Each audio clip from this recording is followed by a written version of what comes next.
Costanzo, capítulo 4, Fisiología cardiovascular. La función principal del sistema cardiovascular es abastecer a los tejidos de sangre que proporcionan los nutrientes esenciales a las células para el metabolismo y elimina los productos de desecho de las células. El corazón actúa a modo de bomba, de modo que al contraerse genera la presión que impulsa a la sangre a través de una serie de vasos sanguíneos. Los vasos que transportan la sangre desde el corazón hasta los tejidos son las arterias, que están sometidas a una presión elevada y que contienen un porcentaje relativamente pequeño del volumen sanguíneo. Las venas, que transportan la sangre de retorno desde los tejidos hasta el corazón, son vasos de baja presión y contienen el porcentaje más elevado de volumen sanguíneo.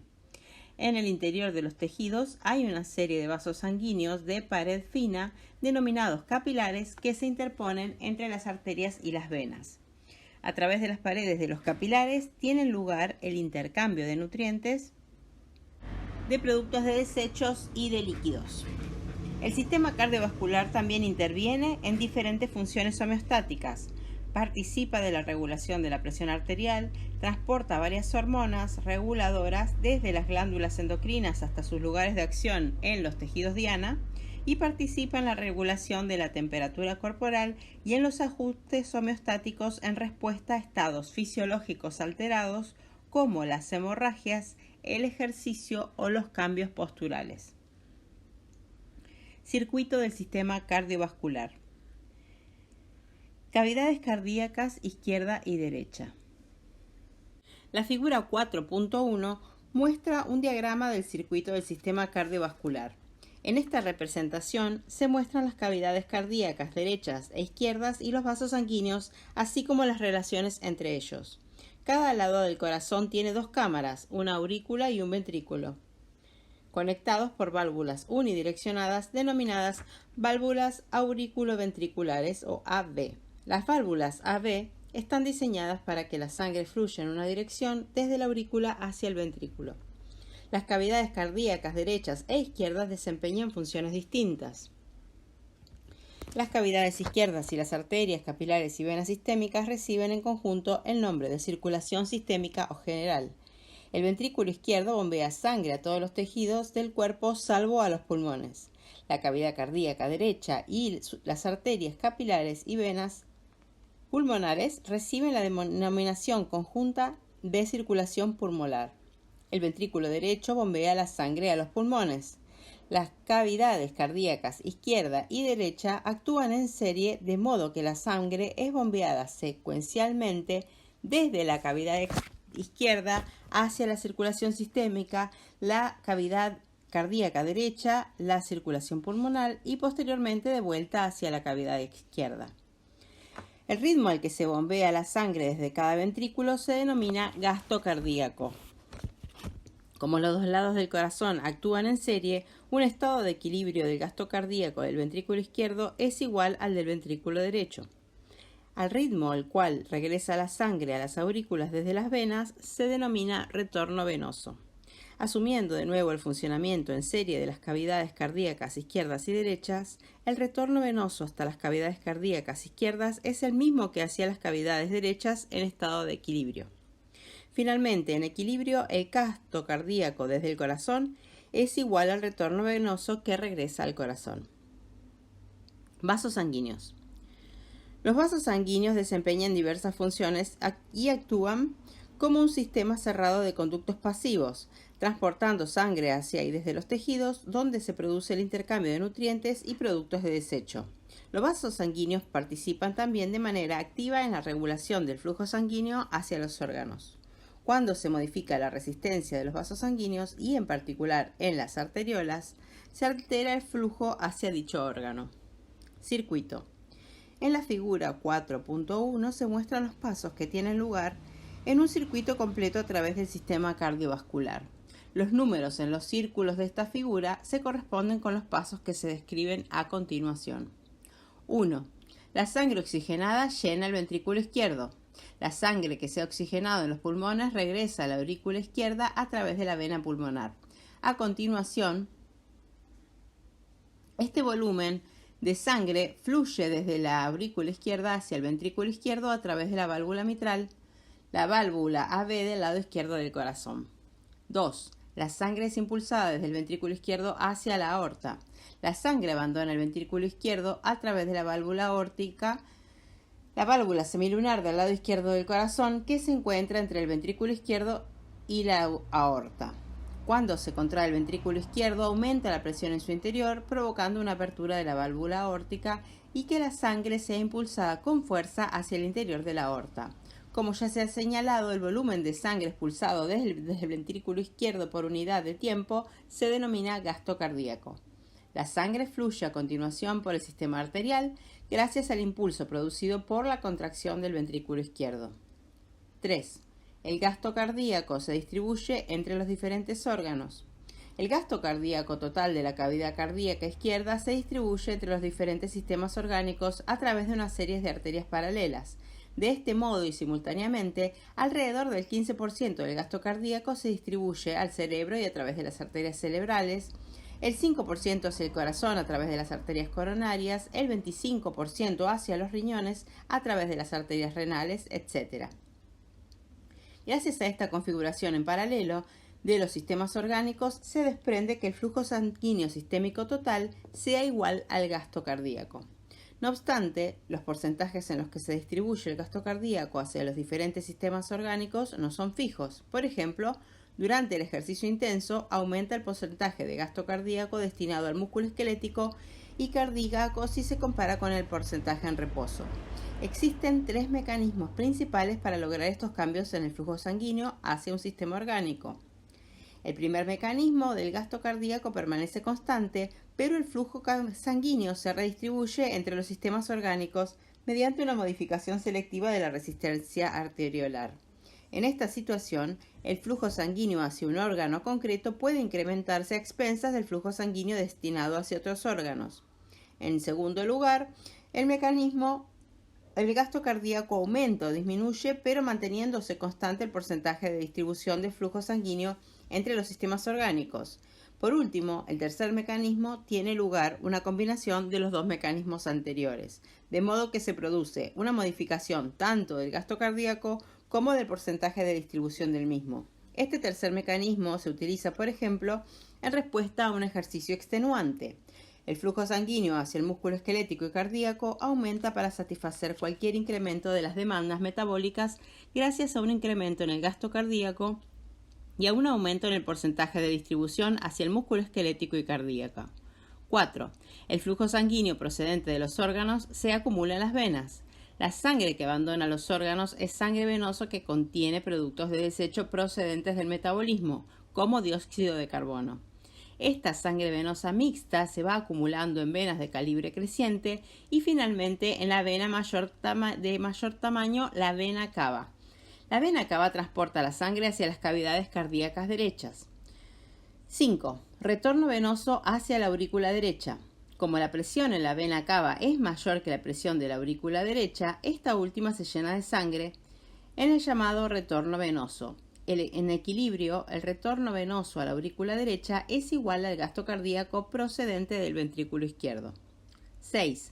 La sangre venosa mixta rellena el ventrículo derecho. La sangre venosa mixta fluye desde la aurícula derecha hacia el ventrículo derecho a través de la válvula AV del lado derecho del corazón, que se denomina válvula tricúspide. 7. La sangre es impulsada desde el ventrículo derecho hacia la arteria pulmonar. Cuando el ventrículo derecho se contrae, la sangre es impulsada a través de la válvula pulmonar, la válvula semilunar del lado derecho del corazón, hacia la arteria pulmonar que transporta la sangre hacia los pulmones. Obsérvese que el gasto cardíaco impulsado desde el ventrículo derecho es idéntico al gasto cardíaco que fue expulsado desde el ventrículo izquierdo. En los lechos capilares pulmonares se añade oxígeno a la sangre procedente del gas alveolar y del dióxido de carbono que se extrae de la sangre y se añade al aire alveolar. De este modo, la sangre que abandona los pulmones tiene más contenido de oxígeno y menos de dióxido de carbono que la sangre que accede a los pulmones. 8. La sangre que procede de los pulmones regresa al corazón a través de la vena pulmonar. La sangre oxigenada regresa a la aurícula izquierda a través de la vena pulmonar para comenzar el ciclo de nuevo. Hemodinámica. El término hemodinámica hace referencia a los principios que gobiernan el flujo sanguíneo en el sistema cardiovascular. En general, estos principios básicos son los mismos que se aplican al movimiento de fluidos. Los conceptos de flujo, presión, resistencia y capacitancia se aplican al flujo sanguíneo que accede y sale del corazón, así como el contenido de los vasos sanguíneos. Distribución del volumen sanguíneo. El volumen total de sangre en un varón de 70 kilos es de unos 5 litros. De esta cifra, normalmente el 85% está presente en la circulación sistémica, el 10% en la circulación pulmonar y el 5% en las cavidades cardíacas al final de la diástole. El volumen de sangre en circulación sistémica, la mayor parte, 3/4 partes, se encuentra en las venas y la 1/4 parte restante en las arterias y capilares. Por tanto, las venas sistémicas constituyen un reservorio importante para el volumen de sangre. Característica de los vasos sanguíneos. Las paredes de los vasos sanguíneos tienen los siguientes componentes. La cantidad relativa de cada componente varía entre arterias, arteriolas, capilares y venas, lo que confiere sus diferentes propiedades funcionales. Las células endoteliales comprenden una sola capa que recubre todos los vasos sanguíneos. Las células endoteliales, o el endotelio, están conectados por complejos de unión en las arterias y en menor medida en las venas. En los capilares, la permeabilidad de estos complejos de unión varía según el órgano. Los capilares cerebrales tienen uniones estrechas que forman barrera hematoencefálica. Los capilares del intestino delgado y glomerular tienen capilares fenestrados, donde la capa endotelial está perforada para permitir el paso de grandes volúmenes de líquidos y solutos. Los capilares hepáticos tienen grandes espacios entre las células, o lagunas.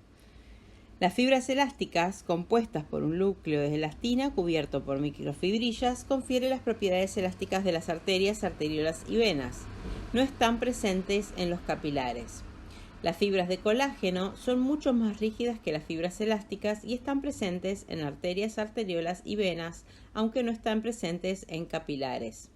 Junto con las fibras elásticas, las fibras de colágeno son responsables de la tensión pasiva de las paredes de los vasos sanguíneos.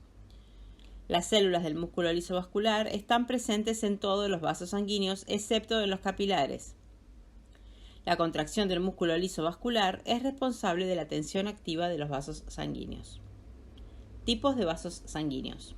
Los vasos sanguíneos son los conductos a través de los cuales se transporta la sangre hacia los tejidos y desde estos de regreso al corazón. Además, algunos vasos sanguíneos capilares tienen unas paredes tan finas que permiten el paso de determinadas sustancias para su intercambio. El tamaño de los diferentes tipos de vasos sanguíneos y las características histológicas de sus paredes es variable, como se ha descrito antes. Dichas variaciones tienen repercusiones importantes sobre sus propiedades de resistencia y capacitancia. La figura 4.2 muestra el esquema de un lecho vascular.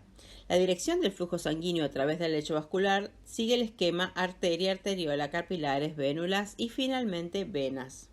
La figura 4.3 es un gráfico complementario en el que se muestra el área de sección transversal, el número de vasos sanguíneos a cada altura de la vasculatura, el porcentaje y el volumen sanguíneo en cada tipo de vaso. Arterias. La aorta es la arteria de mayor calibre de la circulación sistémica y de ella emergen ramificaciones arteriales de mediano y pequeño calibre. La función de las arterias es transportar sangre oxigenada a los órganos. Las arterias son estructuras de pared gruesa en las que hay un desarrollo importante del tejido elástico, músculo liso vascular y tejido conectivo. El grosor de la pared arterial es una característica importante. Las arterias reciben sangre directamente del corazón y están sometidas a las mayores presiones de toda la vasculatura. El volumen de sangre contenido en las arterias se denomina volumen a tensión, lo que significa que el volumen de sangre está sometido a una presión elevada. Arteriolas. Las arteriolas son las ramas más pequeñas de las arterias. Sus paredes tienen un desarrollo importante de músculo liso vascular y son el foco de resistencia más alto al flujo sanguíneo. El músculo liso en las paredes de las arteriolas es tónicamente activo, es decir, siempre está contraído. Está ampliamente inervadas por fibras nerviosas simpáticas adrenérgicas. Los receptores alfa-1 adrenérgicos están en las arteriolas de varios lechos vasculares, por ejemplo, en la piel y la vasculatura esplácnica. Al activarse, estos receptores dan lugar a la contracción o constricción del músculo liso vascular. La constricción hace que disminuya el diámetro de la arteriola, con lo cual aumenta su resistencia al flujo sanguíneo. Los receptores beta-2 adrenérgicos son menos frecuentes en las arteriolas del músculo esquelético. Cuando se activan, estos receptores causan dilatación o relajación del músculo liso vascular, lo que hace aumentar el diámetro de la arteriola y disminuye la resistencia al flujo de la sangre. Así, las arteriolas no son solo el punto de mayor resistencia de la vasculatura, sino que también son una zona en la que puede variar la resistencia mediante modificaciones en la actividad nerviosa simpática por la cantidad de catecolaminas circulantes y por otras sustancias vasoactivas. Capilares. Son estructuras de paredes finas revestidas de una monocapa de células endoteliales que está rodeada por la lámina basal. En los capilares tiene lugar el intercambio de nutrientes, gases, agua y solutos entre la sangre y los tejidos, y en los pulmones entre la sangre y el gas alveolar. Las sustancias liposolubles, por ejemplo el oxígeno y el dióxido de carbono, atraviesan la pared capilar mediante disolución y difusión a través de las membranas de células endoteliales. Por el contrario, las sustancias hidrosolubles, como por ejemplo los iones, atraviesan la pared capilar a través de hendiduras, espacios o huecos llenas de agua entre las células endoteliales o a través de poros de gran calibre en las paredes de algunos capilares, como por ejemplo en los capilares fenestrados. No todos los capilares reciben perfusión sanguínea en cada momento, sino que hay una perfusión selectiva de los lechos capilares según las necesidades metabólicas de los tejidos. Esta perfusión selectiva está determinada por el grado de dilatación o de constricción de las arteriolas y de los esfínteres precapilares, bandas de músculo liso situadas antes de los capilares. El grado de dilatación y de constricción está controlado a su vez por la inervación simpática del músculo liso vascular y por los metabolitos vasoactivos producidos en los tejidos. Vénulas y venas. Al igual que los capilares, las vénulas son estructuras de paredes finas. Las paredes de las venas están compuestas de la capa de células endoteliales habitual y de una cantidad modesta de tejido elástico, músculo liso vascular y tejido conectivo. Como las paredes de las venas contienen mucha menos cantidad de tejido elástico de las arterias, poseen un elevado grado de capacitancia o capacidad para retener la sangre. De hecho, las venas contienen el porcentaje de sangre más grande en el sistema cardiovascular. El volumen de sangre contenido en las venas se denomina volumen sin tensión, lo que significa que la sangre está sometida a una presión baja. Al igual que en las paredes de las arteriolas, el músculo liso de las paredes de las venas está inervado por fibras nerviosas simpáticas. Cualquier incremento en la actividad nerviosa simpática por vía de los receptores adrenérgicos alfa-1 determina la contracción de las venas, con lo que disminuye su grado de capacitancia y por lo tanto disminuye el volumen sin tensión. Velocidad del flujo sanguíneo. La velocidad del flujo sanguíneo es el ritmo de desplazamiento de la sangre por unidad de tiempo. El diámetro y el área de la sección transversal de los vasos sanguíneos del sistema cardiovascular son variables. Estas diferencias en el diámetro y en el área tienen a su vez repercusiones importantes sobre la velocidad del flujo. La relación entre velocidad, flujo y área de la sección transversal, que depende del radio y del diámetro del vaso, es la siguiente. La velocidad del flujo sanguíneo, medida en centímetros sobre segundo, es igual al flujo, medida en mililitros sobre segundos, sobre el área de la sección transversal, medida en centímetros cuadrados. La velocidad del flujo sanguíneo, V, es la velocidad lineal y hace referencia a la tasa de desplazamiento de la sangre por unidad de tiempo. Así, la velocidad se expresa en unidades de distancia por unidad de tiempo, como por ejemplo centímetros sobre segundo. El flujo es el volumen por unidad de tiempo y se expresa en unidades de volumen por unidad de tiempo, como por ejemplo mililitros sobre segundo. El área es el área de la sección transversal de un vaso sanguíneo, como por ejemplo la aorta, o de un grupo de vasos sanguíneos, por ejemplo todos los capilares. El área se calcula mediante la fórmula A es igual a pi por radio al cuadrado, donde es el radio el único vaso, donde es R es el radio del único vaso sanguíneo, por ejemplo aorta, o el radio total de un grupo de vasos sanguíneos, como por ejemplo todos los capilares. En la figura 4.4 se explica cómo los cambios en los diámetros alteran la velocidad de flujo a través de un vaso. En esta figura se muestran 3 vasos sanguíneos según un orden creciente de diámetro, de área y de sección transversal. El flujo a través de cada uno de los vasos es idéntico, de 10 mililitros por segundo. Sin embargo, dada la relación inversa entre la velocidad y el área de sección transversal, a medida que aumenta el diámetro, el vaso disminuye la velocidad de flujo a través de los vasos. Este ejemplo puede extrapolarse a un sistema cardiovascular. Imagínese que los vasos más pequeños representan a la aorta, que los medianos de mediano calibre representan a todas las arterias y que los vasos más grandes representan a todos los capilares. El flujo sanguíneo total en cada uno de los niveles es el mismo e igual gasto cardíaco. Dada la relación inversa entre velocidad y área de sección transversal, la velocidad del flujo sanguíneo será máxima en la aorta y mínima en los capilares. Desde el punto de vista de la función capilar, es decir, el intercambio de nutrientes y solutos y agua, la velocidad baja del flujo sanguíneo supone una ventaja, ya que maximiza el tiempo para el intercambio a través de las paredes capilares. Relaciones entre el flujo sanguíneo, la presión y la resistencia. El flujo sanguíneo a través de un vaso o de una serie de vasos sanguíneos está determinado por dos factores: la diferencia de presión entre dos extremos del vaso, la entrada y la salida, y la resistencia del vaso al flujo sanguíneo. La diferencia de presión es la fuerza que impulsa el flujo de sangre y la resistencia es el impedimento al flujo. La relación entre el flujo, la presión y la resistencia es análoga a la relación entre corriente, voltaje y resistencia en los circuitos eléctricos, tal como se expresa en la ley de Ohm. El flujo sanguíneo se comporta de forma análoga al flujo de corriente. La diferencia de presión o fuerza de impulso es análogo a la diferencia de voltaje y de la resistencia hidrodinámica es análogo a la resistencia eléctrica.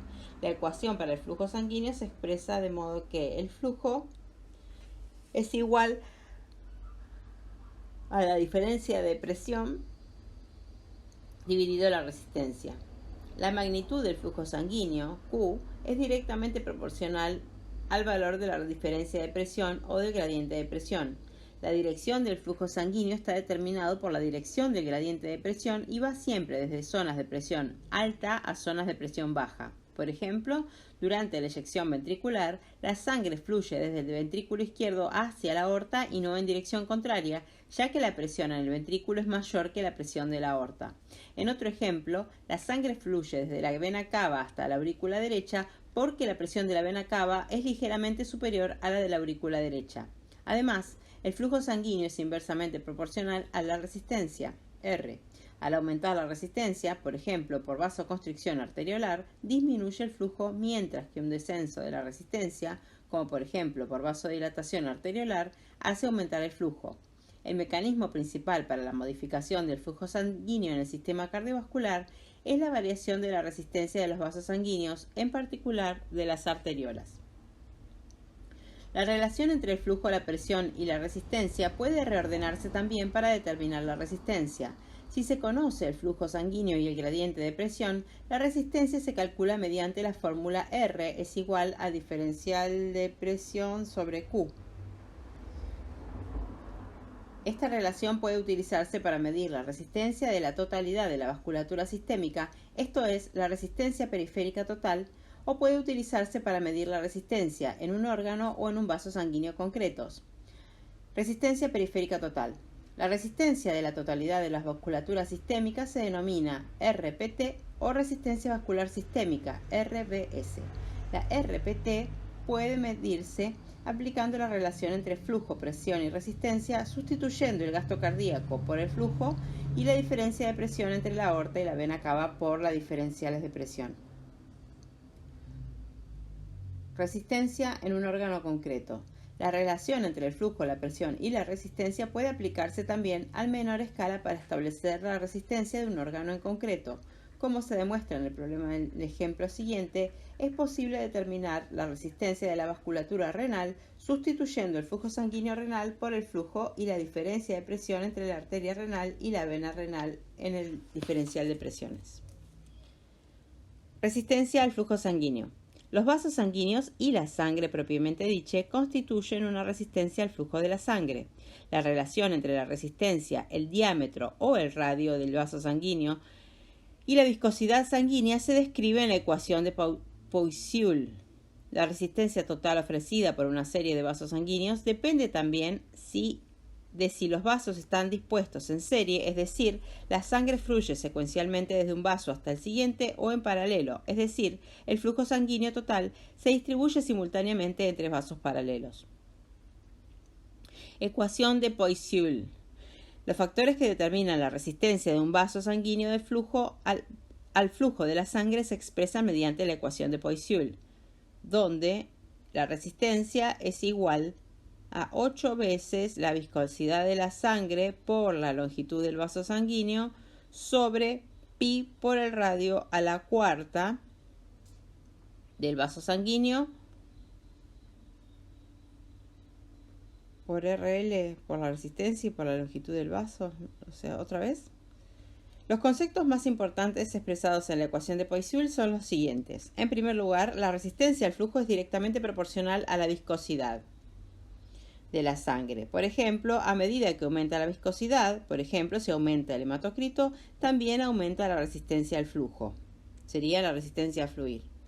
En segundo lugar, se hace un dulce de leche. La resistencia al flujo es directamente proporcional a la longitud del vaso sanguíneo. El tercer concepto, y quizás el más importante, es que la resistencia al flujo es inversamente proporcional a la cuarta potencia del radio del vaso sanguíneo.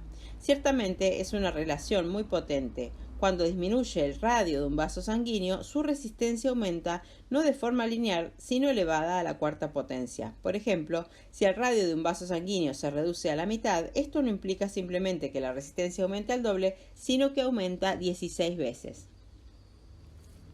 Resistencias en serie y en paralelo. Al igual que sucede en los circuitos eléctricos, las resistencias del sistema cardiovascular pueden disponerse en serie o en paralelo. La resistencia total tendrá valores diferentes en función de la distribución en serie o en paralelo. La resistencia en serie está representada por la disposición de los vasos sanguíneos en el interior de un órgano concreto. Cada órgano está irrigado por sangre procedente de una arteria mayor y drenada por una vena mayor. Dentro de cada uno de ellos, la sangre fluye desde la arteria mayor hasta arterias más pequeñas, arteriolas, capilares, vénulas y venas. La resistencia total de un sistema dispuesto en serie es igual a la suma de las resistencias individuales. Tal como se muestra en la ecuación y en la figura 4.5 de las diversas resistencias en serie, la resistencia arteriolar es claramente la más grande. Así pues, la resistencia total de un lecho vascular está en buena parte determinada por las resistencias alveolar. La resistencia en serie se expresa de la forma siguiente. La resistencia total es igual a la resistencia de la arteria más la resistencia de las arteriolas más la resistencia de los capilares más la resistencia de las vénulas más la resistencia de las venas. Cuando las resistencias se disponen en serie, el flujo total en cada nivel del sistema es el mismo. Por ejemplo, el flujo sanguíneo a través de la aorta es igual al flujo sanguíneo a través de las grandes arterias sistémicas, igual al de todas las arteriolas sistémicas e igual al que circula por todos los capilares sistémicos. Otro ejemplo, el flujo sanguíneo a través de la arteria renal es igual al que fluye por todos los capilares renales, al igual que el flujo sanguíneo a través de la vena renal, menos un pequeño volumen que se pierde por la orina. Aunque el flujo total es constante en cada nivel, en cada serie, la presión disminuye progresivamente a medida que la sangre fluye a través de cada componente secuencial. El descenso más intenso en la presión tiene lugar en las arteriolas, que ya están ya que éstas proporcionan la mayor parte de la resistencia vascular total. La resistencia en paralelo está representada por la distribución del flujo sanguíneo entre las diferentes arterias mayores, que se ramifican desde la aorta. Recuérdese que el gasto cardíaco fluye a través de la aorta y que a continuación se distribuye simultáneamente en porcentajes entre los diferentes sistemas orgánicos. Así, hay un flujo sanguíneo simultáneo y en paralelo a través de cada una de las circulaciones, por ejemplo, renal, cerebral y coronaria. El flujo de salida venoso procede de los órganos y es recogido a continuación en la vena cava de vuelta al corazón. Como se muestra en la ecuación siguiente, en la figura 4.5, la resistencia total en una disposición en paralelo es menor que cualquiera de las resistencias individuales. Los subíndices 1, 2 y 3 y siguientes hacen referencia a las circulaciones cerebral, coronaria, renal, gastrointestinal, del músculo esquelético y cutáneo, de la piel. La resistencia en paralelo se expresa de la forma siguiente. 1 sobre la resistencia total es igual a 1 sobre la resistencia 1 más 1 sobre la resistencia 2 más 1 sobre la resistencia 3 y así. Cuando el flujo sanguíneo se distribuye a través de una serie de resistencias en paralelo, el flujo a través de cada órgano es una fracción del flujo sanguíneo total. Los efectos de esta disposición son que no hay una pérdida de presión en las arterias principales y que la presión media en cada una de las arterias principales será la misma y aproximadamente la misma de la presión media que es en la aorta. Otra consecuencia previsible de una disposición en paralelo es que al añadir una resistencia al circuito disminuye la resistencia total en lugar de aumentar. Desde un punto de vista matemático, esto puede demostrarse de la siguiente forma.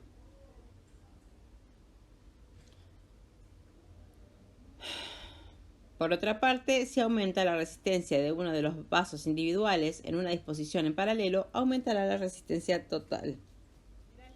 Esto puede ponerse de manifiesto volviendo a la disposición en paralelo de 4 vasos sanguíneos, donde cada resistencia individual es de 10 y la resistencia total de 2,5.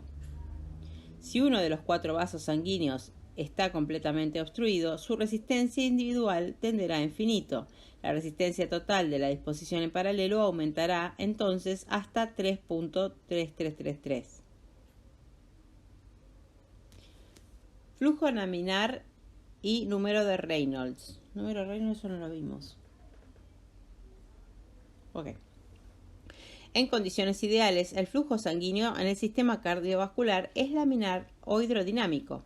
En el flujo laminar hay un perfil parabólico uniforme de la velocidad en el interior de los vasos sanguíneos, siendo la velocidad del flujo sanguíneo máxima en el centro del vaso y mínima hacia las paredes del vaso. El perfil parabólico se desarrolla porque la capa de sangre próxima a la pared del vaso se adhiere a esta última y en esencia no se mueve. La capa siguiente de sangre hacia adentro se desliza sobre la capa inmóvil y se desplaza un poco más rápido. Cada capa sucesiva de sangre hacia el centro se desplaza con mayor celeridad y con mayor adherencia de capas adyacentes. De este modo, la velocidad del flujo de la pared del vaso es nula y la velocidad en el centro de la corriente es máxima. El flujo sanguíneo laminar se amolda a este perfil organizado parabólicamente. Cuando aparece una irregularidad en un vaso sanguíneo, como por ejemplo en las válvulas o en el foco de un coágulo sanguíneo, se desorganiza la corriente laminar y el flujo sanguíneo puede transformarse en turbulento. En un flujo turbulento, la corriente del líquido no mantiene el perfil parabólico, en cambio se mezclan radial y axialmente, dado que se consume energía cinética para impulsar la sangre en sentido radial y axial. Se necesita más energía o presión para impulsar un flujo sanguíneo turbulento que un flujo sanguíneo laminar.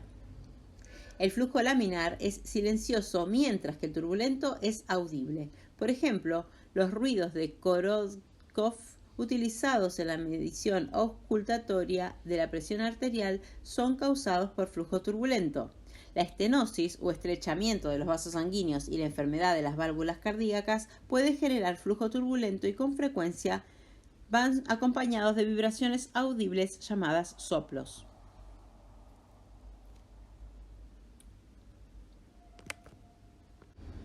Varios ejemplos clínicos explican la aplicación del número de Reynolds para la predicción de la turbulencia. La anemia se asocia a una disminución del hematocrito o disminución de la masa de hematíes y, debido al flujo sanguíneo turbulento, produce soplos funcionales.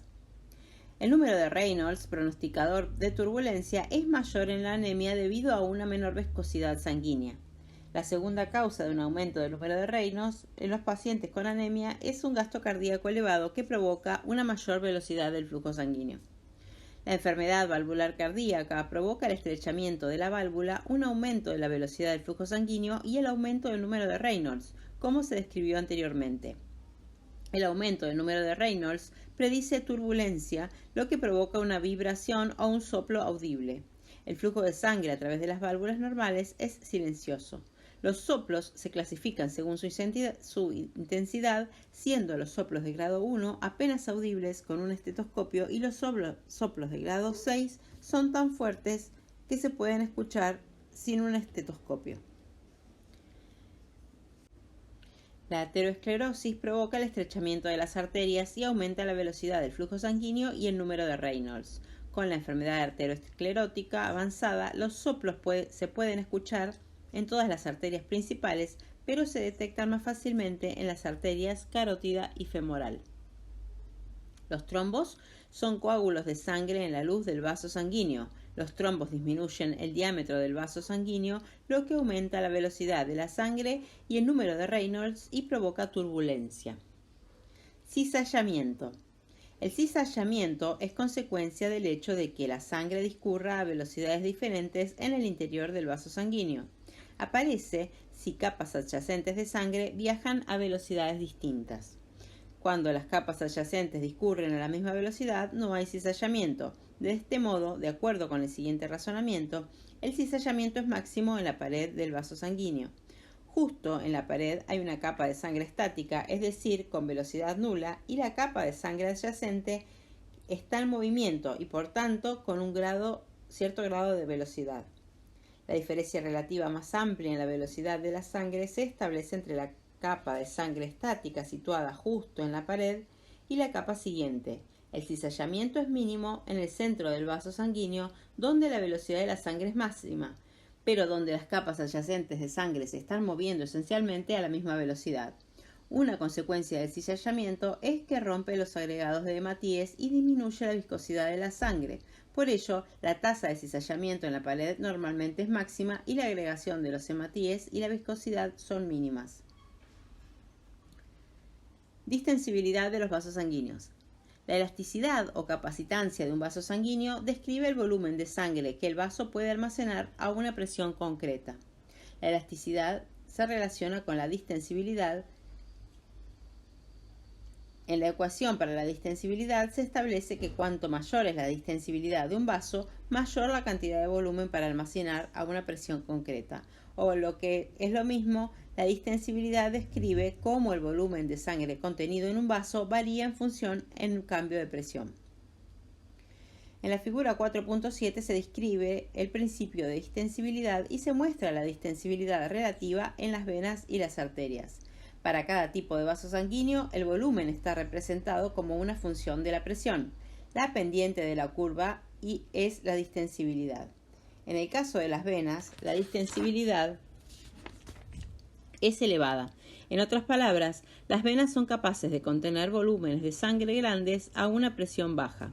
La distensibilidad de las arterias es mucho menor que la de las venas. Las arterias contienen mucha menos sangre que las venas y además a mayores presiones. La diferencia en la distensibilidad de las venas y las arterias es la base de los conceptos de los volúmenes a tensión y sin tensión. Las venas son los vasos más distensibles y contienen el volumen sin tensión, volumen grande a una presión baja. Las arterias son mucho menos distensibles y contienen volumen a tensión, volumen bajo a una presión alta. El volumen de sangre total en el sistema cardiovascular es la suma del volumen a tensión más el volumen sin tensión, más cualquier volumen contenido en el corazón. Cambios en la distensibilidad de las venas. Dan lugar a una redistribución de la sangre entre las venas y las arterias, es decir, la sangre se traslada de volúmenes sin tensión a volúmenes con tensión. Por ejemplo, si disminuye la distensibilidad o capacitancia de las venas, por ejemplo, debido a vasoconstricción, se produce un descenso en el volumen de las venas que las venas pueden contener y en consecuencia hay un desplazamiento de sangre desde las venas a las arterias.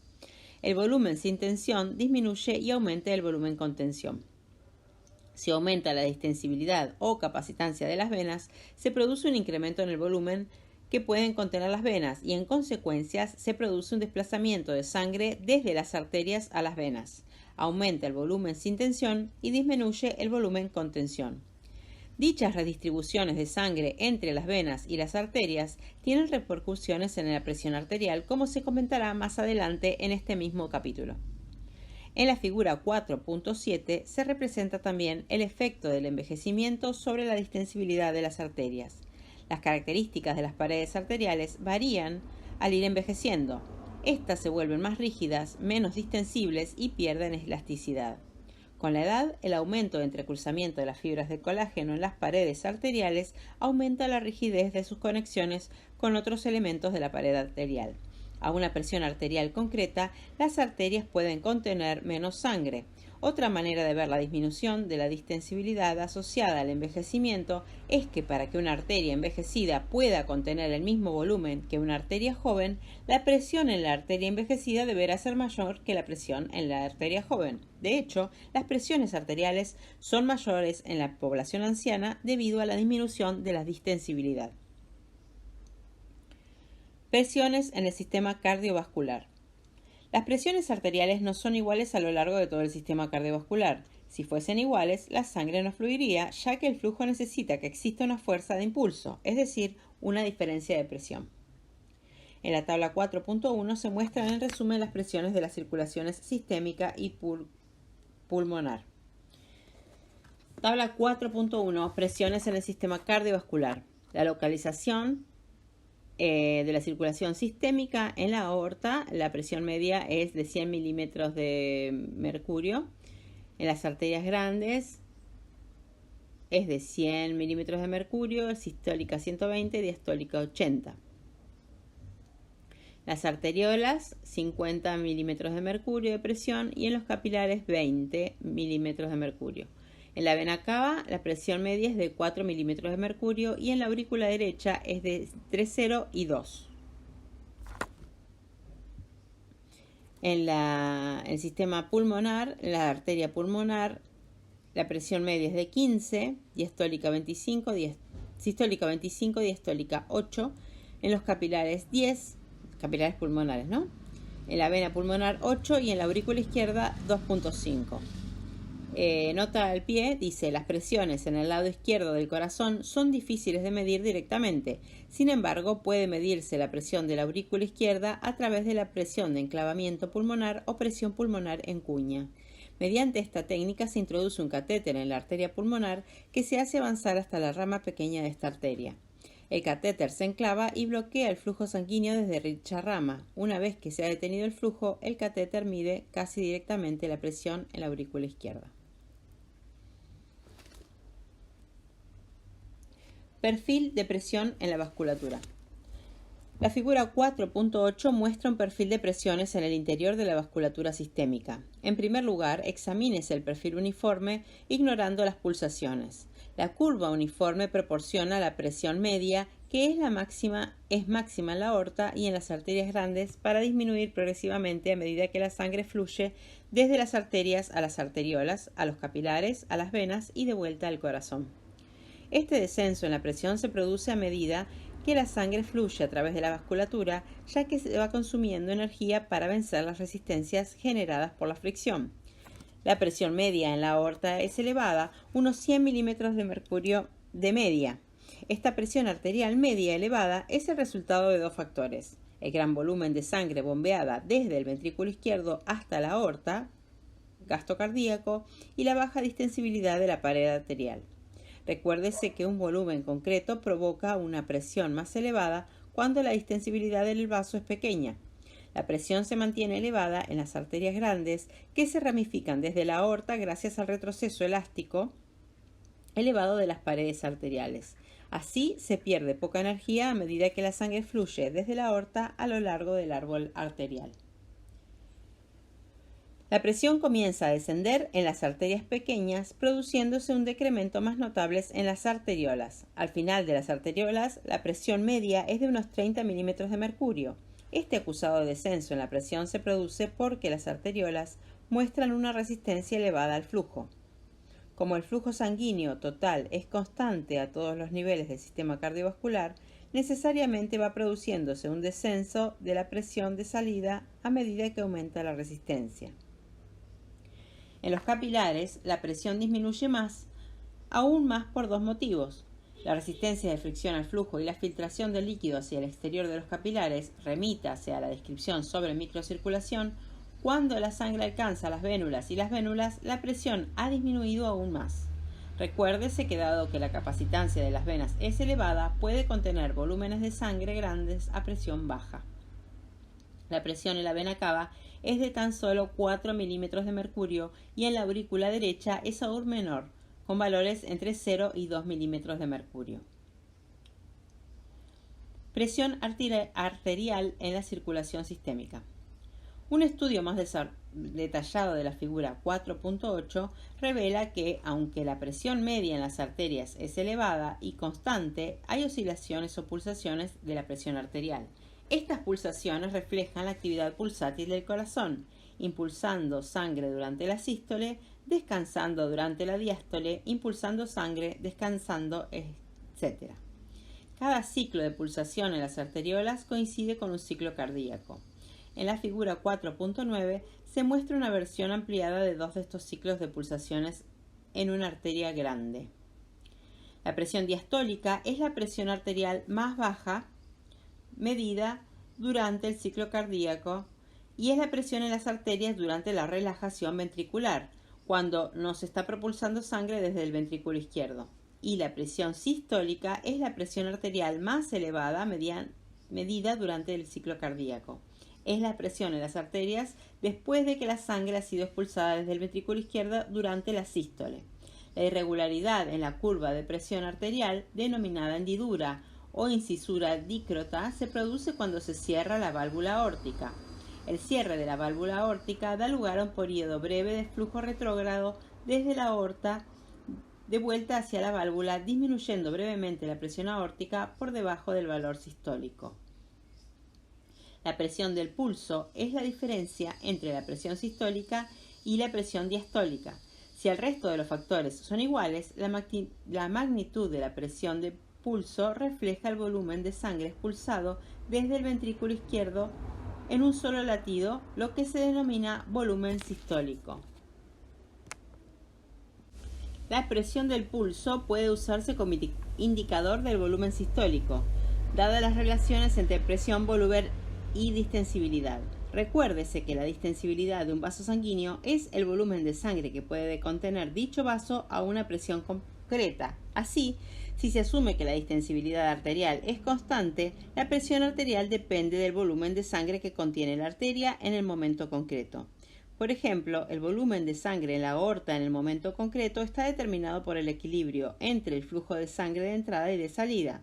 Cuando se contrae el ventrículo izquierdo, este último expulsa rápidamente un volumen sistólico hacia la aorta y la presión asciende rápidamente hasta su valor más alto, la presión sistólica. A continuación, la sangre empieza a fluir desde la aorta hacia el resto del árbol arterial.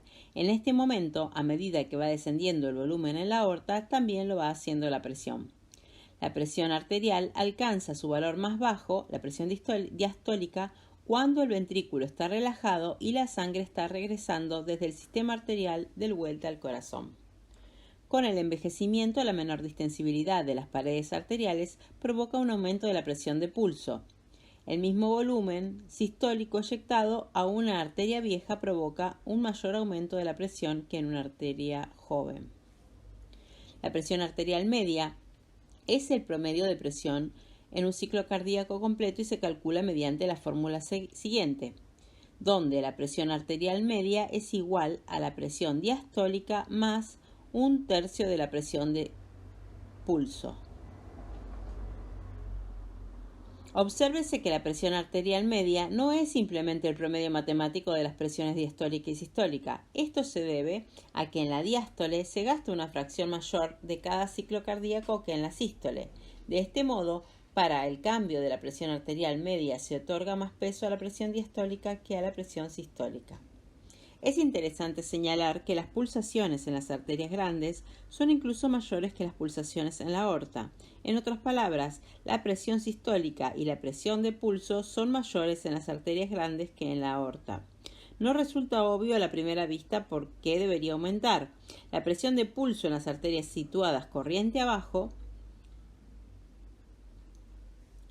La explicación reside en el hecho de que después de la eyección de sangre desde el ventrículo izquierdo, la onda de presión discurre a una velocidad mayor que el desplazamiento de la sangre propiamente dicha debido a la inercia de la sangre, aumentando la presión corriente abajo. Además, en los puntos de ramificación de las arterias, las ondas de presión se reflejan hacia atrás, lo cual tiende a aumentar la presión de dichos focos. Dado que la sangre fluye desde la aorta hacia las arterias grandes, podría parecer extraño que la presión sistólica y la presión de pulso fueran mayores en las arterias situadas corriente abajo. Sabemos que la dirección del flujo sanguíneo debe ir desde los puntos de presión alta a los de presión baja y no al contrario.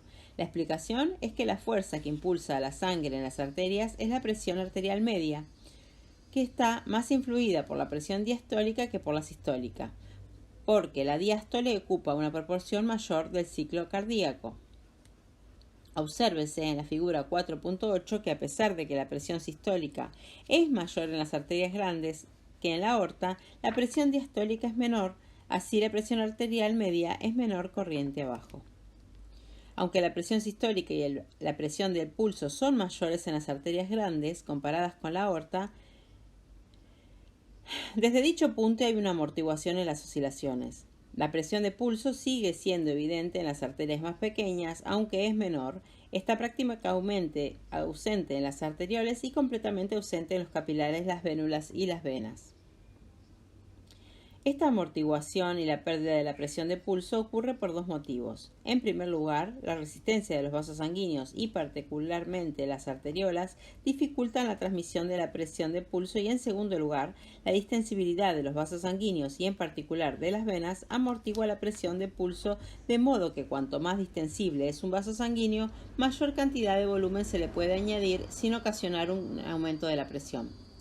Varios procesos patológicos modifican la curva de la presión arterial de una forma predecible. Como ya se ha señalado, la presión de pulso es el cambio en la presión arterial que tiene lugar cuando se expulsa el volumen sistólico desde el ventrículo izquierdo hacia la aorta. Lógicamente, la presión de pulso cambiará si se modifica el volumen sistólico o si hay cambios en la distensibilidad de las arterias. Arterioesclerosis. Los depósitos de placas en las paredes arteriales reducen el diámetro de las arterias, haciéndolas más rígidas y menos distensibles. Como la distensibilidad arterial es menor, la eyección de un volumen sistólico desde el ventrículo izquierdo provoca un cambio mucho mayor en la presión arterial que en las arterias normales. Así, en la arteriosclerosis serán mayores la presión sistólica, la presión de pulso y la presión media. Estenosis aórtica. Si la válvula aórtica se estenosa, es decir, se estrecha, disminuye el tamaño de la abertura a través del cual puede expulsarse la sangre desde el ventrículo izquierdo hacia la aorta. Así, disminuye el volumen sistólico y la cantidad de sangre que entra en la aorta con cada latido es menor. También disminuirán la presión sistólica, la presión de pulso y la presión media. Insuficiencia o regurgitación aórtica, que no se muestra. Cuando la válvula aórtica es incompetente, como por ejemplo debido a una alteración congénita, se desorganiza el flujo de sangre unidireccional normal desde el ventrículo izquierdo hacia la aorta. En su lugar, la sangre que fue expulsada hacia la aorta fluye de vuelta hacia el interior del ventrículo. Este flujo retrógrado se puede producir porque el ventrículo está relajado, es decir, tiene una presión baja, o porque la válvula aórtica incompetente no puede impedirlo, como haría en condiciones normales. Presiones venosas en la circulación sistémica. Para cuando la sangre llega a las vénulas y las venas, la presión es menor a 10 milímetros de mercurio. Dicha presión disminuirá más aún en la vena cava y en la aurícula derecha. Ahora ya conocemos el motivo por el cual se produce esta disminución continuada en la presión. La resistencia proporcionada por los vasos sanguíneos en cada nivel de la vasculatura sistémica provoca un descenso de la presión. En la tabla 4.1 de la figura 4.8 se muestran valores medios en las presiones venosas de la circulación sistémica. Presiones en la circulación pulmonar. En la tabla 4.1 se comparan también las presiones en la circulación pulmonar y en las presiones de la circulación sistémica. Como puede verse en la tabla, la totalidad de la vasculatura pulmonar se encuentra a una presión mucho menor que la vasculatura sistémica. No obstante, el patrón de presiones dentro de la circulación pulmonar es análogo a la circulación sistémica. La sangre es expulsada desde el ventrículo derecho hacia la arteria pulmonar, donde la presión es máxima. Después, la presión disminuye a medida que la sangre fluye a través de las arterias pulmonares, las arteriolas, los capilares, las vénulas y las venas y de vuelta a la aurícula izquierda. Una implicación importante de estas presiones más bajas en el lado pulmonar es que la resistencia vascular pulmonar es mucho menor que la resistencia vascular sistémica. A esta conclusión puede llegarse recordando que el flujo total a través de la circulación sistémica y pulmonar debe ser el mismo, es decir, el gasto cardíaco de los lados izquierdo y derecho del corazón es el mismo.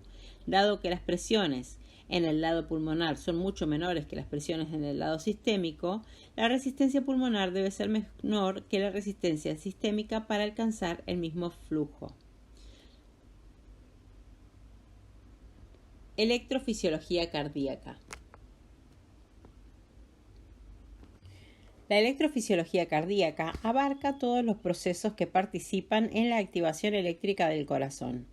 Los potenciales de acción cardíacos, la conducción de los potenciales de acción a lo largo de los tejidos de conducción especializados, la excitabilidad y los periodos refractarios, los efectos moduladores del sistema nervioso autónomo sobre la frecuencia cardíaca, la velocidad de conducción y la excitabilidad, así como el electrocardiograma o ECG. A fin de cuentas, la finalidad del corazón es bombear sangre a través de la vasculatura. Para actuar como bomba, los ventrículos deben activarse eléctricamente y contraerse a continuación. En el músculo cardíaco, la activación eléctrica es el potencial de acción cardíaco que normalmente se origina en el nódulo sinoauricular o SA. Los potenciales de acción iniciados en el nódulo SA se propagan a continuación por la totalidad del miocardio siguiendo una secuencia específica y programada. Después se produce la contracción siguiendo también una secuencia específica. La secuencia es especialmente crítica ya que las aurículas deben activarse y contraerse antes que los ventrículos y los ventrículos deben contraerse desde la punta hacia la base para que la eyección de sangre sea eficiente. Potenciales de acción cardíacos. Origen y propagación de la excitación en el interior del corazón. El corazón dispone de dos clases de células musculares, las células contráctiles y las células de conducción. Las células contráctiles constituyen la mayoría de los tejidos auriculares y ventriculares y representan a las células trabajadoras del corazón. Los potenciales de acción en las células contráctiles conducen a la contracción y a la génesis de la fuerza de la presión.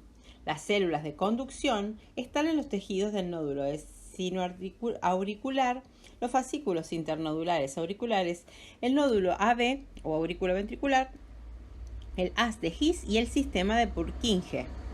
Se tratan de células musculares especializadas que no contribuyen en gran medida a la generación de fuerza, más bien actúan para distribuir rápidamente los potenciales de acción por todo el miocardio. Otra característica de los tejidos de conducción especializados es su capacidad para generar potenciales de acción simultáneamente. Sin embargo, salvo en el caso del nódulo SA, esta capacidad normalmente está suprimida. La figura 4.11 es un esquema que muestra las relaciones del nódulo SA, las aurículas, los ventrículos y los tejidos de conducción especializados. Los potenciales de acción se distribuyen por la totalidad del miocardio siguiendo la siguiente secuencia. 1. Nódulo sinoauricular o nódulo SA. El potencial de acción del corazón se inicia normalmente en el tejido especializado del nódulo SA, el cual actúa como marcapasos. Una vez iniciado el potencial de acción en el nódulo SA, hay una secuencia y una cronología específicas para la conducción de los potenciales de acción del resto del corazón. Fascículos internodulares y auriculares y aurículas.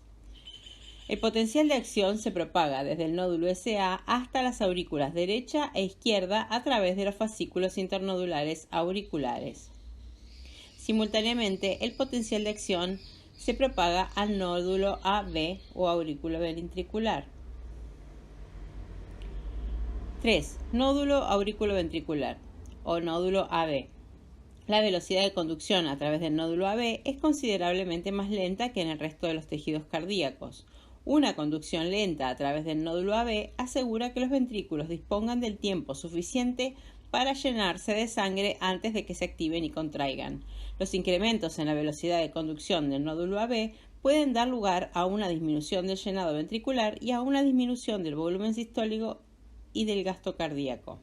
4. Haz de His, sistema de Purkinje y ventrículos. Desde el nódulo AB, el potencial de acción entra en el sistema de conducción especializado de los ventrículos. En primer lugar, el potencial de acción se propaga al haz de His a través de un haz común. A continuación, invade las ramas derecha e izquierda, después los haces pequeños del sistema de Purkinje. La conducción a través del sistema de His-Purkinje es extremadamente rápida, propagando con celeridad el potencial de acción hasta los ventrículos. El potencial de acción se propaga también de una célula muscular ventricular a la siguiente a través de las vías de baja resistencia entre las células. La conducción rápida del potencial de acción a través de los ventrículos es esencial y permite una contracción y una eyección en la sangre eficientes. El término ritmo sinusal normal tiene un significado concreto. Significa que el patrón y la cronología de la activación eléctrica del corazón son normales. Para calificar un ritmo sinusal en normal, deben cumplirse los criterios siguientes. 1. El potencial de acción debe originarse en el nódulo SA. 2. Los impulsos nodulares SA deben producirse con regularidad a una frecuencia de 60 a 100 impulsos por minuto. Y 3. La activación del miocardio debe producirse en la secuencia correcta con la cronología y los retrasos adecuados. Conceptos asociados a los potenciales de acción cardíacos. Los conceptos aplicados a los potenciales de acción son los mismos que se aplican a los potenciales de acción en el nervio, en el músculo esquelético y en el músculo liso. La sección siguiente es un resumen de dichos principios que se comentan en el capítulo 1. 1. El potencial de membrana de las células cardíacas está determinado por las conductancias o permeabilidades relativas de los iones y por los gradientes de concentración para los iones permeables. 2. Si la membrana celular posee una conductancia o una permeabilidad alta a un ion, dicho ion fluirá en la dirección de su gradiente electroquímico y tratará de llevar el potencial de membrana hacia su potencial de equilibrio, calculado por la ecuación de Nernst. Si la membrana celular presenta baja conductancia o permeabilidad a un ion, o es impermeable a él, la contribución de dicho ion al potencial de membrana será escasa o nula. 2. Por convención, el potencial de membrana se expresa en milivoltios y el potencial intracelular se expresa en función del potencial extracelular. Por ejemplo, un potencial de membrana de menos 0,85 milivolts significa 85 milivolts en el interior celular negativo. 8. El potencial de membrana en reposo de las células cardíacas está determinado fundamentalmente por los iones potasio. La conductancia al potasio en reposo es elevada y el potencial de membrana en reposo está próximo al potencial de equilibrio del potasio. Como la conductancia al sodio en reposo es baja, la contribución de dicho ion al potencial de membrana en reposo es escasa. 5. La finalidad principal de la ATPasa de sodio y potasio es mantener los gradientes de concentración de sodio y de potasio a través de la membrana celular, aunque la contribución electrógena directa sobre el potencial de membrana es pequeña. 6. Los cambios de potencial de membrana se deben al flujo de iones hacia el interior o el exterior de la célula. Para que éste se produzca, la membrana celular debe ser permeable a dicho ion. La despolarización significa que el potencial de membrana se ha vuelto menos negativo y se produce cuando hay movimiento neto de cargas positivas hacia el interior de la célula, lo que se denomina corriente de entrada.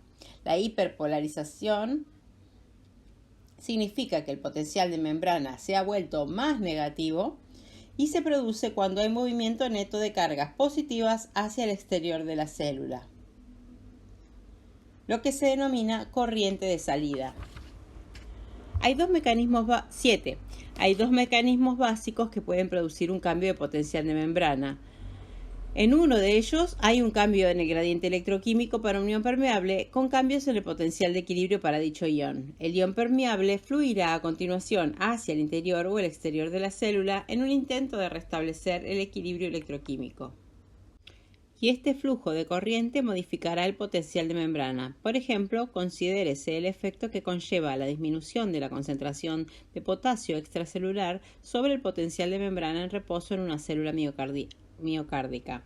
El potencial de equilibrio del potasio, calculado mediante la ecuación de Nernst, se volverá más negativo, por lo que los iones potasio fluirán hacia el exterior de la célula a favor del que ahora mayor gradiente electroquímico, impulsando el potencial de membrana en reposo hacia el potencial de equilibrio del potasio más negativo.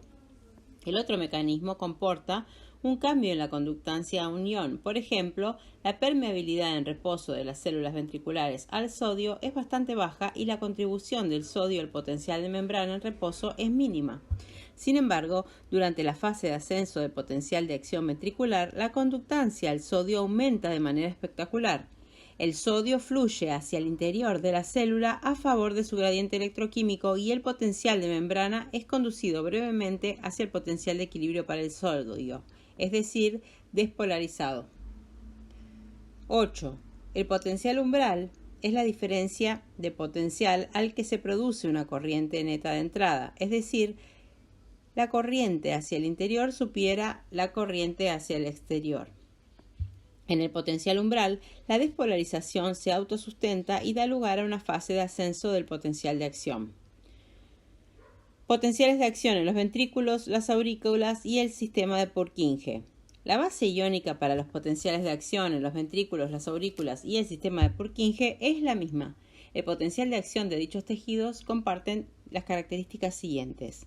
Duración larga. El potencial de acción es largo en cada uno de estos tejidos. Su duración varía entre 150 milisegundos en las aurículas, los 250 milisegundos en los ventrículos y los 300 milisegundos en las fibras de Purkinje. Estas duraciones pueden compararse con la duración breve del potencial de acción en el nervio y en el músculo esqueléticos, que varían entre 1 y 2 milisegundos.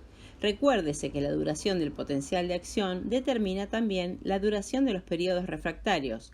Cuanto más largo sea el potencial de acción, mayor tiempo será refractaria la célula a su activación por otro potencial de acción. De este modo, las células auriculares, ventriculares y de Purkinje tienen periodos refractarios largos comparados con otros tejidos excitables. Potencial de membrana en reposo estable. Las células de las aurículas, los ventrículos y el sistema de Purkinje muestran un potencial de membrana en reposo estable o constante. Las fibras del nódulo AB, auriculoventricular, y el sistema de Purkinje pueden desarrollar potenciales de membrana en reposo inestables y en condiciones especiales pasan a formar parte del marcapasos cardíaco, como se comenta en la sección sobre los marcapasos latentes. Meseta. El potencial de acción de las células de las aurículas, los ventrículos y el sistema de Purkinje se caracterizan por una meseta.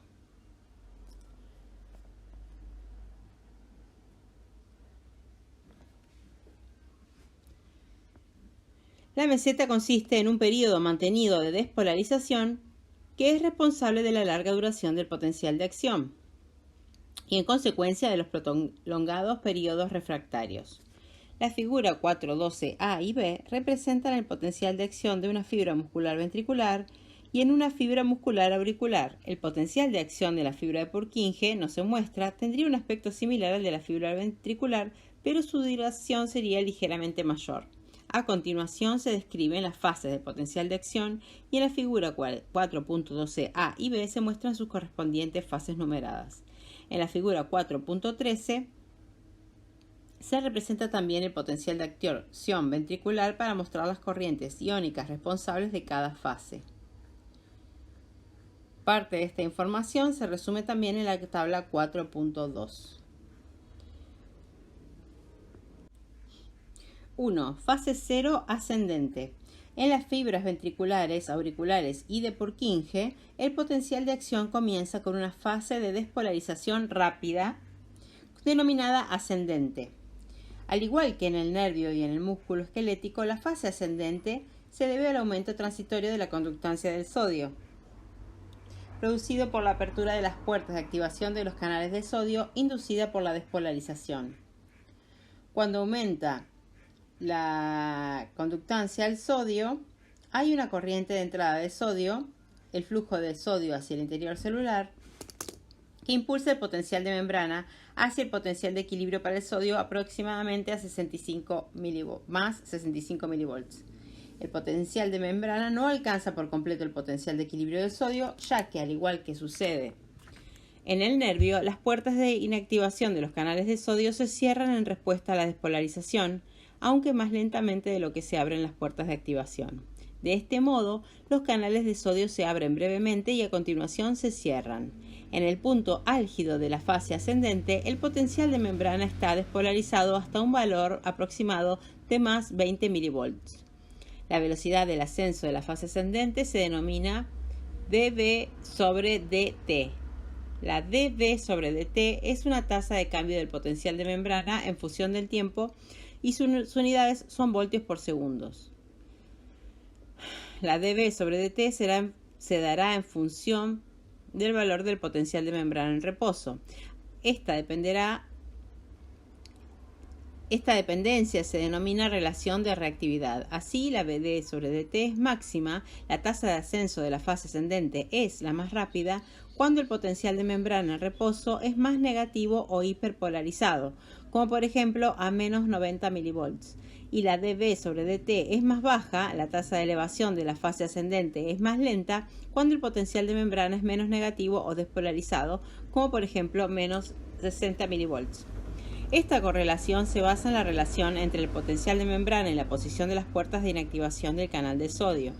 Cuando el potencial de membrana está relativamente hiperpolarizado, por ejemplo, en menos 90 milivolts, las puertas de inactivación dependientes de voltaje están abiertas, de modo que muchos más canales de sodio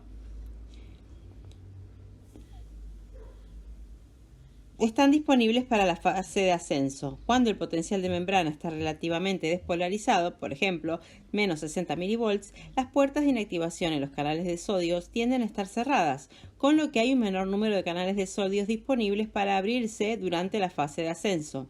El cociente dV sobre dt se correlaciona también con la magnitud de la corriente de entrada, es decir, la magnitud de la corriente del sodio a las fibras ventriculares, auriculares y de Purkinje. 2. Fase 1. Repolarización inicial. La fase 1 en las fibras ventriculares, auriculares y de Purkinje constituye un periodo de repolarización breve que sigue inmediatamente a la fase de ascenso. Recuérdese que para que se produzca la repolarización debe haber una corriente de salida neta.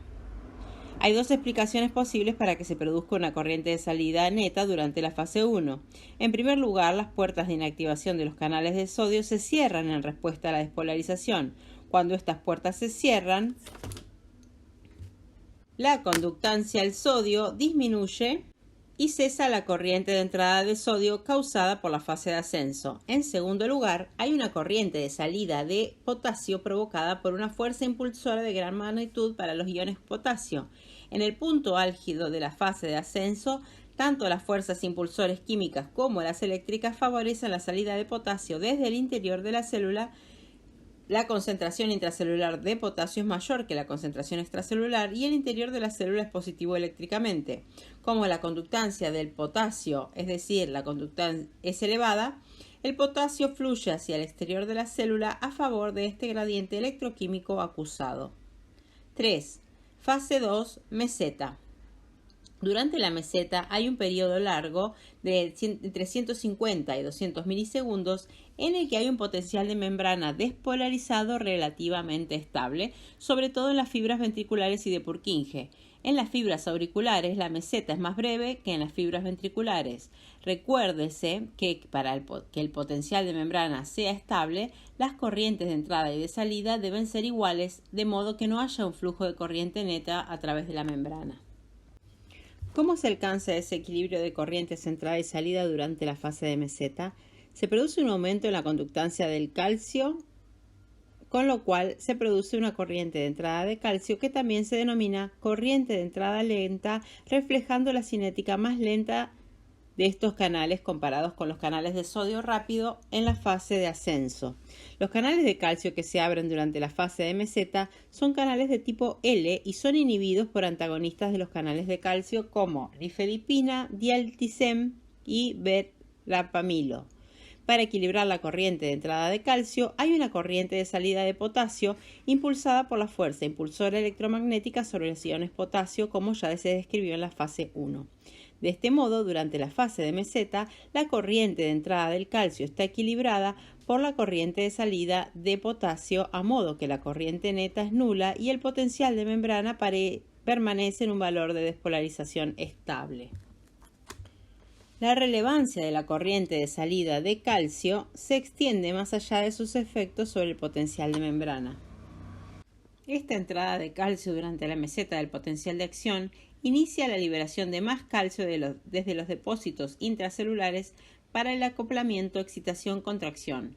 Este proceso de liberación de calcio inducido por el calcio se comenta en la sección de contracción del músculo cardíaco. 4. Fase 3. Repolarización. La repolarización comienza gradualmente al final de la fase 2, de manera que se produce la repolarización rápida hasta el potencial de membrana en reposo durante la fase 3. Recuérdese que la repolarización se produce cuando las corrientes de salida son mayores que las corrientes de entrada.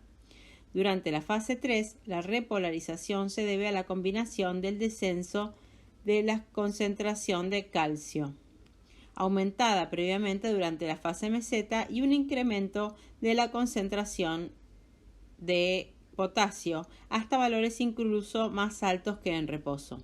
La reducción en la concentración de calcio da lugar a un descenso de la corriente de entrada de calcio, mientras que el aumento en la concentración de potasio da lugar a un aumento de la corriente de salida del potasio.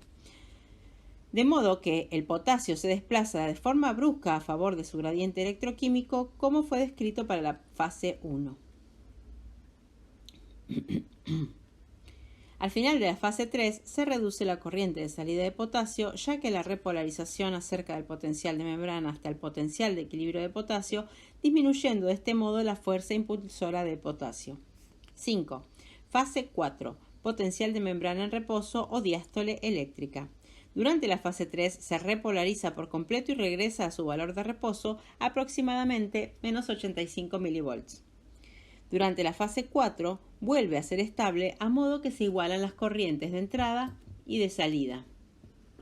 El potencial de membrana en reposo se acerca al potencial de equilibrio del potasio, aunque sin alcanzarlo por completo, reflejando la elevada conductancia en reposo para el potasio. Los canales de potasio y la corriente de potasio resultantes, responsables de la fase 4, son diferentes a las responsables de la repolarización en la fase 3. En la fase 4, la conductancia al potasio se denomina conductancia 1 y en consecuencia la corriente de potasio se denomina corriente 1. La potencia de membrana estable en la fase 4 significa que las corrientes de entrada y salida son iguales. La elevada conductancia al potasio produce una corriente de salida de potasio que se acaba de comentar. La corriente de entrada de equilibrio que equilibra esta corriente de salida es llevada a cabo por el sodio y el calcio, aunque las conductancias para el sodio y el calcio son bajas en reposo. La cuestión es: ¿cómo puede la suma de las corrientes de entrada de sodio y calcio ser la misma magnitud que la corriente de salida, dado que la conductancia o la permeabilidad al sodio y al calcio son muy bajas y la conductancia al potasio es muy alta? La respuesta radica en el hecho de que por cada ion corriente es igual a la conductancia por la fuerza impulsora. Aunque la conductancia del potasio es alto, la fuerza impulsora para el potasio es baja, ya que el potencial de membrana en reposo está cerca del potencial de equilibrio para el potasio. Así, la corriente de salida de potasio es relativamente pequeña. Por otra parte, la conductancia al sodio y al calcio son bajas, pero las fuerzas impulsoras para el sodio y para el calcio son altas. porque el potencial de membrana en reposo está alejado de los potenciales de equilibrio para el sodio y el calcio, y así la suma de las corrientes de entrada de sodio y calcio es igual a la corriente de salida del potasio. ¿What? No entendí. Potenciales de acción en el nódulo sinoauricular. El nódulo SA constituye el marcapasos normal del corazón. La configuración y la base iónica para su potencial de acción difieren en varios aspectos importantes del de las fibras auriculares, ventriculares y de Purkinje. Los rasgos del potencial de acción del nódulo SA son diferentes en las aurículas, los ventrículos y las fibras de Purkinje. 1. El nódulo SA presenta automatismo, es decir, es capaz de generar espontáneamente potenciales de acción sin una aferencia nerviosa. 2. Posee un potencial de membrana en reposo inestable, a diferencia de las células auriculares, ventriculares y de Purkinje. Y 3. Carece de una meseta mantenida. A continuación se describen las fases del potencial de acción del nódulo SA, que tiene su numeración correspondiente en la figura 4.12c. 1. Fase 0 ascendente. La fase 0, como el resto de las células cardíacas, es la fase de ascenso de potencial de acción. Obsérvese que en el ascenso no es tan rápido ni tan abrupto como en el resto de los tejidos cardíacos. La base iónica para el ascenso del nódulo SA también es diferente. En el resto de las células miocárdicas, el ascenso es el resultado de un incremento en la conductancia al sodio y una corriente de entrada de sodio. En las células del nódulo SA, el ascenso resultante es un incremento de la conductancia al calcio y de una corriente de entrada de calcio, transportada principalmente por canales de calcio de tipo L. En este nódulo también hay canales de calcio de tipo T que llevan parte de la corriente de entrada de calcio a la fase ascendente. 2. No hay fase 1 y 2. 3. Fase 3, repolarización. Al lugar que en otros tejidos miocardios, la repolarización en el nódulo SA se debe a un incremento de la conductancia para el potasio. Como las fuerzas impulsoras electroquímicas sobre el potasio son grandes, tanto las fuerzas impulsoras químicas como las eléctricas favorecen que el potasio abandone la célula. Hay una corriente de salida de potasio que repolariza el potencial de membrana. 4. Fase 4. Despolarización espontánea o potencial marcapasos. La fase 4 es la porción más larga del potencial de acción del nódulo SA. Esta fase es la responsable del automatismo de las células nodulares. SA, capacidad para generar espontáneamente potenciales de acción sin una aferencia nerviosa. Durante la fase 4, el valor más negativo del potencial de membrana, denominado potencial diastólico máximo, es de aproximadamente menos 65 milivolts. Pero el potencial de membrana no se mantiene en dicho valor. En lugar de esto, se produce una despolarización lenta secundaria a la apertura de los canales de sodio y a las corrientes de entradas del sodio, denominada corriente F. La F, de inglés funny, raro, curioso, denota que esta corriente de sodio difiere de la corriente de sodio rápida responsable de la fase ascendente de las células ventriculares. La corriente F se activa por una repolarización desde el potencial de acción precedente, asegurando de este modo que cada potencial de acción en el nódulo SA será seguido por otro potencial de acción. Una vez que la corriente F y la despolarización lenta llevan el potencial de membrana hasta el umbral, los canales de calcio se abren para la fase de ascenso. La velocidad de la despolarización en la fase 4 es uno de los determinantes de la frecuencia cardíaca. Si aumenta la velocidad de despolarización en la fase 4, se alcanza el umbral con mayor rapidez, de modo que el nódulo SA disparará más potenciales de acción por unidad de tiempo y aumentará la frecuencia cardíaca. Por el contrario, si disminuye la velocidad de despolarización de la fase 4, el umbral se alcanza más lentamente, el nódulo SA disparará menos potenciales de acción por unidad de tiempo y la frecuencia cardíaca disminuirá. Los efectos del sistema nervioso autónomo sobre la frecuencia cardíaca están basados en estos cambios de velocidad de despolarización en la fase 4 y se comentan más adelante en este capítulo. Marcapasos latentes. Las células en el nódulo SA no son las únicas células miocárdicas con automatismo intrínseco. Otras células denominadas marcapasos latentes también tienen la capacidad de una despolarización espontánea en la fase 4. Entre los marcapasos latentes están determinadas células del nódulo AB, del haz de His y de las fibras de Purkinje. Aunque cada una de estas células posee el potencial para mostrar automatismo, normalmente este no se expresa. La norma es que el marcapasos con el ritmo de despolarización de la fase 4 más rápida es el que controla la frecuencia cardíaca. Normalmente el nódulo SA es el que posee el ritmo de despolarización de la fase 4 más rápida y por tanto es el que establece la frecuencia cardíaca. Ver tabla 4.3. Recuérdese también que de todas las células miocárdicas, las células del nódulo SA son las que tienen una duración de potencial de acción más breve, es decir, los periodos refractarios más breves. Por ello, las células del nódulo SA se recuperan más rápidos y están listas para disparar otro potencial de acción antes que el resto de las células estén listas. Cuando el nódulo SA dirige la frecuencia cardíaca, se suprimen los marcapasos latentes en un fenómeno denominado supresión por sobreestimulación, que se explica del modo siguiente. El nódulo SA es el que posee el ritmo de activación más rápido de la totalidad de los marcapasos potenciales y los impulsos se distribuyen desde el nódulo SA al resto de los tejidos miocárdicos según la secuencia representada en la figura 4.11. Aunque algunos de estos tejidos pueden actuar de por sí como marcapasos potenciales, como el nódulo AB, las de His y la fibra de Purkinje, siempre que la frecuencia de descarga esté determinada por el nódulo SA, su propia capacidad de despolarización espontánea estará suprimida. Los marcapasos latentes solamente tienen la oportunidad de conducir la frecuencia cardíaca si el nódulo SA está suprimido o si la frecuencia de descarga intrínseca del marcapasos latente supera la velocidad al nódulo SA.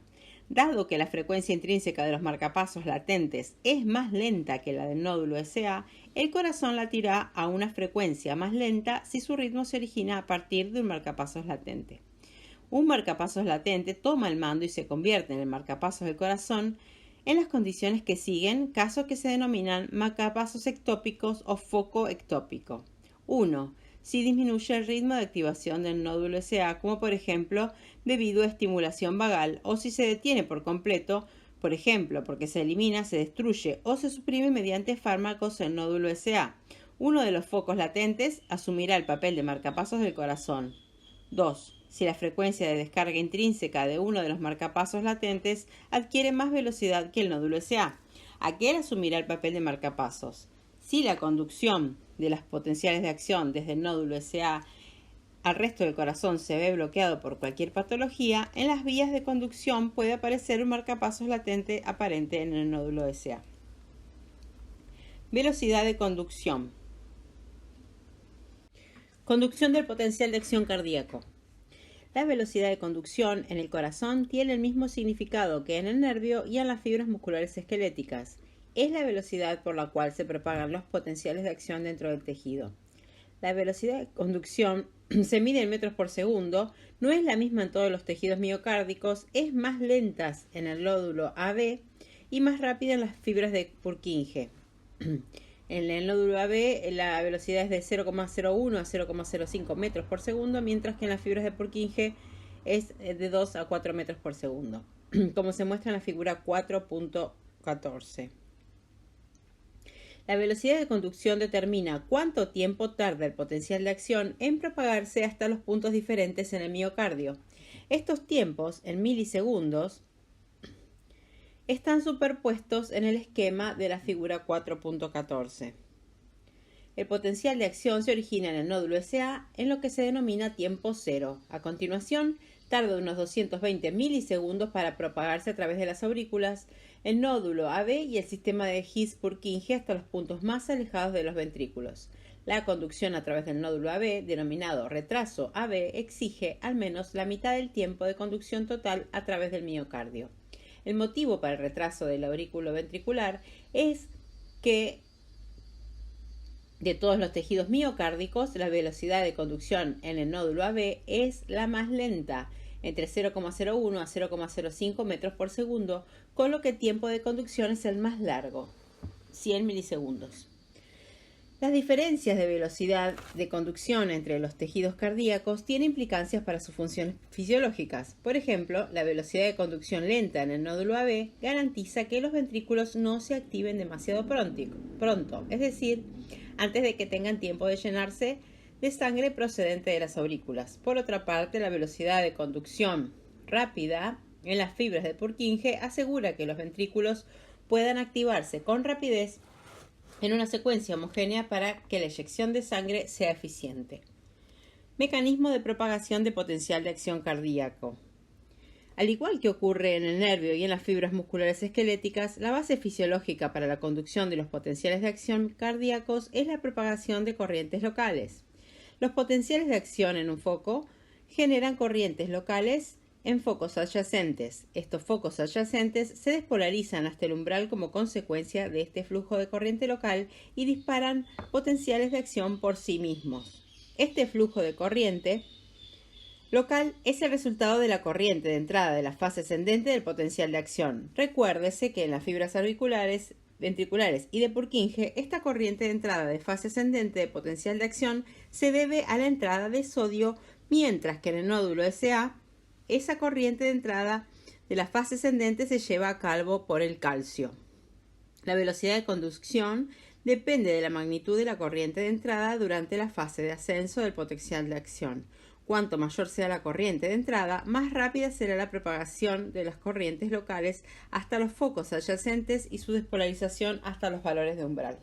La velocidad de conducción se relaciona también con el cociente dV sobre dt, es decir, con la velocidad de ascenso de potencial de acción, ya que este cociente también guarda relación con la magnitud de la corriente de entrada, como ya se ha comentado. La propagación del potencial de acción depende no solo de la corriente de entrada de la fase ascendente para establecer corrientes locales, sino también de las propiedades conductoras de las fibras miocárdicas. Recuérdese que estas propiedades conductoras están determinadas por la resistencia de la membrana celular y por la resistencia interna. Por ejemplo, en el tejido miocárdico, la resistencia interna es particularmente baja debido a las conexiones de baja resistencia entre las células denominadas uniones comunicantes. Así pues, el tejido miocárdico está especialmente bien configurado para una conducción rápida. Un aspecto que puede resultar confuso es que la velocidad de conducción no depende de la duración del potencial de acción. No obstante, recuérdese que la duración del potencial de acción es simplemente el tiempo que tarda un foco concreto en ir desde la despolarización a la repolarización completa. Por ejemplo, la duración del potencial de acción de una célula ventricular es de 250 milisegundos. La duración del potencial de acción no tiene ninguna implicación sobre cuánto tarda dicho potencial de acción en propagarse a los focos vecinos. Excitabilidad y periodos refractarios. La excitabilidad es la capacidad de las células miocárdicas para generar potenciales de acción en respuesta a una corriente de despolarización interna. En sentido estricto, la excitabilidad es la cantidad de corriente interna necesaria para llevar una célula miocárdica hasta el potencial umbral. La excitabilidad de las células miocárdicas varía a lo largo del potencial de acción y estos cambios en la excitabilidad se reflejan también en los periodos refractarios. La base fisiológica para los periodos refractarios en las células miocárdicas es similar a la de las células nerviosas. Recuérdese en el capítulo 1 que las puertas de activación de los canales de sodio se abren cuando se despolariza el potencial de membrana hasta el umbral, permitiendo un flujo rápido de sodio hasta el interior de la célula, lo que provoca una despolarización adicional hacia el potencial de equilibrio de sodio. Esta despolarización rápida es la fase ascendente del potencial de acción. Sin embargo, las puertas de inactivación de los canales de sodio se cierran también con la despolarización, aunque con más lentitud que la velocidad en la que se abren las compuertas de activación. Por tanto, durante las fases del potencial de acción en las que el potencial de membrana está despolarizado, un porcentaje de los canales sodio está cerrado y no disponible porque las compuertas de inactivación están cerradas. Cuando los canales de sodio están cerrados y no disponibles, la corriente despolarizante de entrada no puede fluir a través de ellos y puede que no se produzca la fase ascendente. Sin esta fase ascendente no puede producirse un potencial de acción normal y la célula se denomina refractaria.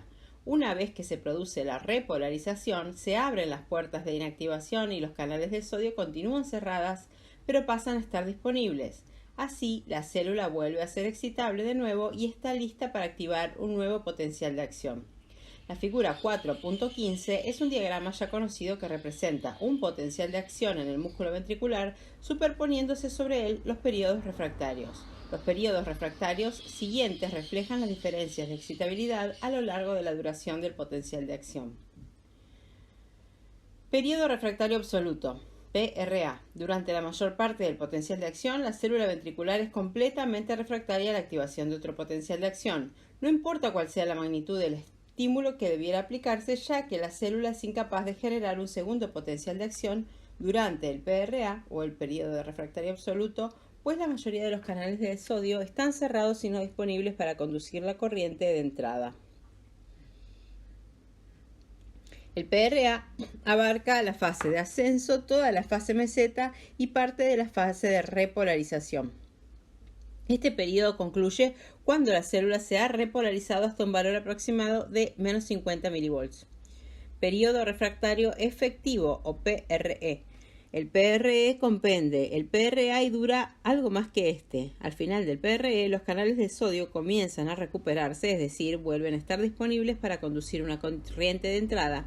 Esta distinción entre PRA y PRE se debe a que el término absoluto implica que absolutamente ningún estímulo es lo suficientemente grande como para generar otro potencial de acción efectivo.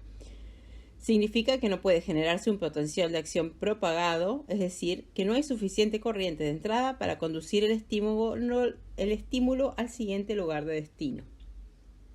Periodo de refractario relativo, o PRR. El PRR comienza al final del PRA y continúa hasta que la membrana celular se ha repolarizado casi por completo. Durante el PRR o periodo refractario relativo se recuperan aún más canales de sodio que pasan al estado cerrado pero disponible y es posible generar otro potencial de acción aunque se necesita un estímulo mayor de lo normal. Si se genera otro potencial de acción durante el PRR, su configuración será anormal y su fase meseta estará acortada. Periodo supranormal. El PSN o periodo supranormal sigue al PRR. Comienza cuando el potencial de membrana alcanza los menos 70 milivolts y continúa hasta que la membrana está completamente repolarizada de vuelta a los menos 85 milivolts. Como sugiere el nombre, durante este periodo la célula es más excitable de lo normal. En otras palabras, se necesita menos corriente de entrada para despolarizar la célula hasta el potencial umbral. La explicación fisiológica de esta mayor excitabilidad es que los canales de sodio se han recuperado, es decir, las compuertas de inactivación están abiertas de nuevo y como el potencial de membrana está más cerca del umbral en reposo, es más sencillo disparar un potencial de acción cuando la membrana celular está en un potencial de reposo.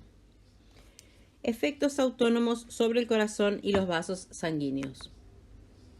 En la tabla 4.4 se resumen los efectos del sistema nervioso autónomo sobre el corazón y los vasos sanguíneos. Para comodidad del lector, en una tabla se resumen los efectos autónomos sobre la frecuencia cardíaca, la velocidad de conducción, la contractibilidad cardíaca y el músculo lisovascular. Los efectos sobre la electrofisiología cardíaca, es decir, la frecuencia cardíaca y la velocidad de conducción, se comentan en esta sección, mientras que el resto de los efectos autónomos se comentan en secciones posteriores. Efectos autónomos sobre la frecuencia cardíaca. Los efectos del sistema nervioso autónomo sobre la frecuencia cardíaca se denominan efectos cronotrópicos.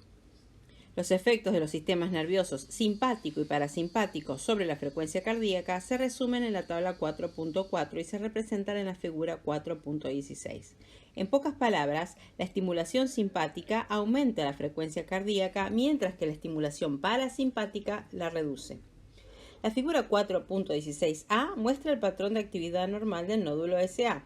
Recuérdese que la despolarización de la fase 4 se produce por la apertura de canales de sodio, lo que conduce a una corriente de entrada de sodio y despolarización denominada corriente Fanny, corriente rara. Una vez que el potencial de membrana se ha despolarizado hasta el potencial umbral, se inicia el potencial de acción. Los efectos cronotrópicos positivos consisten en un aumento de la frecuencia cardíaca. Un ejemplo más importante es el de la estimulación del sistema nervioso simpático, como muestra en la figura 4.16b. La noradrenalina se libera desde las fibras nerviosas simpáticas y activa los receptores beta 1 en el nódulo SA. Esos receptores beta 1 están acoplados a la adenilciclasa a través de proteínas G. La activación de los receptores B1 en el nódulo SA produce un incremento en la corriente rara que aumenta la velocidad de despolarización de la fase 4.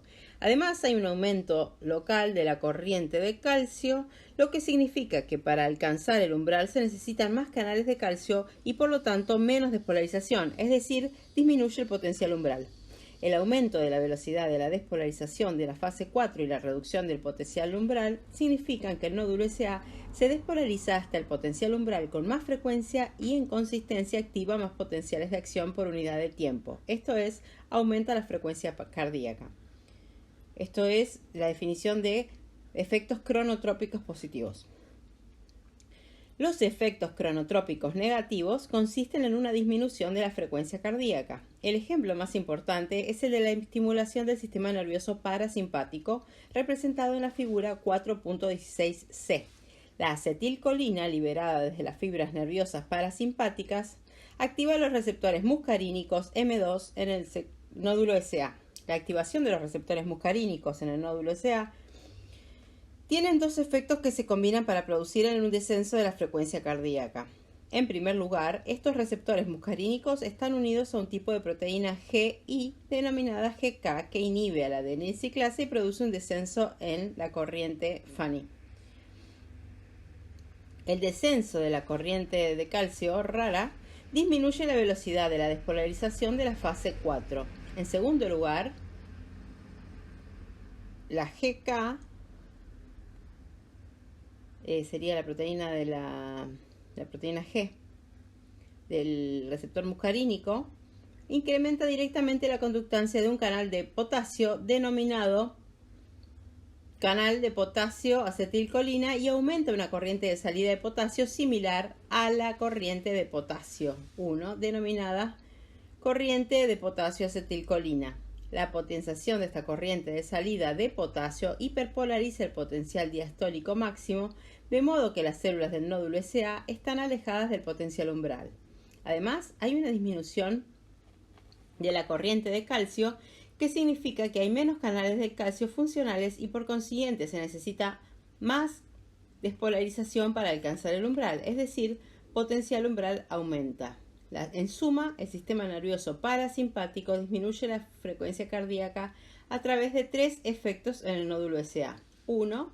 Disminuyendo la velocidad de la despolarización de la fase 4. 2. Hiperpolarizando el potencial diastólico máximo, de modo que se necesite más corriente de entrada para alcanzar el potencial umbral.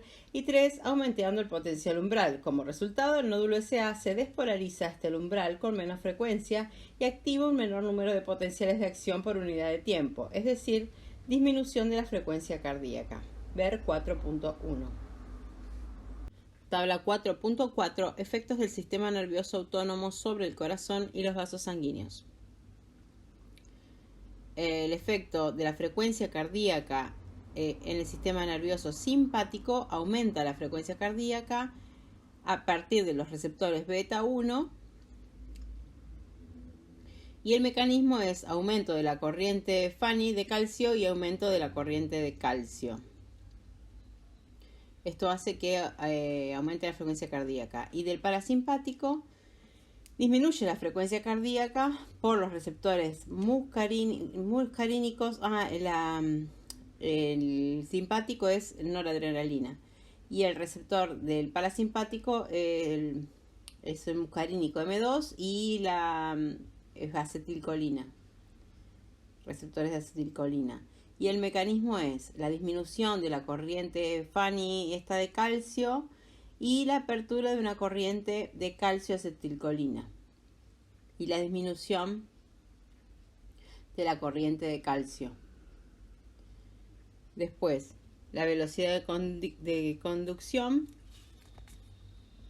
es aumentada por el sistema nervioso simpático con los mismos receptores beta 1 de noradrenalina. El mecanismo es el aumento de la corriente de calcio y el parasimpático disminuye la velocidad de conducción también con los mismos receptores de muscarínicos tipo 2 disminuyendo la corriente de calcio y aumentando la corriente de potasio acetilcolina. La contractilidad del sistema nervioso simpático aumenta la contractilidad en los mismos receptores, y el mecanismo es el aumento de la corriente de calcio y la fosforilación de fosfolambano. El parasimpático solo tiene acción sobre las aurículas, disminuyendo la contractilidad, y el mismo receptor, y el mecanismo es igual que para la velocidad de conducción, es decir, la disminución de la corriente de calcio y el aumento de la corriente de potasio acetilcolina. Y en el músculo liso vascular, la piel, el músculo esquelético espláncnico y el sistema renal, el sistema simpático hace constricción, y los receptores son receptores alfa 1 para noradrenalina, y el parasimpático provocan dilatación. Y el músculo liso vascular, que sería el músculo esquelético,